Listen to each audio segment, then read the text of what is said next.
அதை பண்ணலாம் இதை பண்ணலாம் பாண்டிச்சேரியில் கூட்டணி வச்சுக்கலாமா, அடுத்தடுத்து டெவலப்மெண்ட் பண்ணி பேச்சுவார்த்தை குழு போட்டு காங்கிரஸ் தலைவர்களோட பேசுறது, டெல்லியில் போய் பேசுறது, இந்த மாதிரிலாம் பண்ணணும்ல. எனக்கு என்னென்னு வழக்கம் போல் இருந்தால் கதவை பூட்டிகிட்டு உள்ளே உட்காந்துருந்தா அவங்க பார்க்குறாங்க. காங்கிரஸ் போயிடுச்சுன்னா சிக்கல்ன்ட்டு டக்குன்னு இறங்கி ப. சிதம்பரத்தை இது பண்ணி நேராக சோனியா காந்திகிட்ட பேச வைக்கிறாங்க. செல்வ பெருந்தகை இது பண்ணி கார்கேட்டை பேச வைக்கிறாங்க. ப்ரெஷர் கொடுக்குறாங்க. ப. சிதம்பரத்துக்கு ஆசை காட்டுறாங்க. 2028 எம்பி பதவி முடியுது, உங்களுக்கு தர்றோம் அப்படின்னு. அவர் ரொம்ப முன்னிலும் முனைப்பாக போய் வேலை செய்கிறாரு. அங்கே சொல்லப்படுது திமுக கூட இருந்தால் தான் பெஸ்ட்டுன்னு.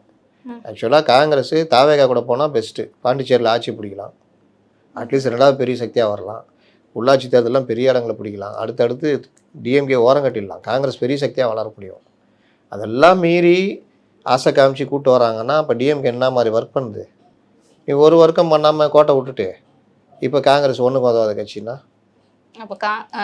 இன்னொன்று சொல்கிறேன், ஆதவ் அர்ஜுனா போன்றவர்கள், விஷ்ணு ரெட்டி போன்றவர்கள், ஜான் போன்றவர்கள் விஜயை தனியாக நிற்க வச்சு அதில் சுகம் காணலான்னு நினைக்கிறாங்க. இவர்களுக்கு தாவேகா ஜெயிக்கணும் அதெல்லாம் கிடையாது. டிஎம்கே அஜெண்டா விஜய் தனியாக நிற்கணும்.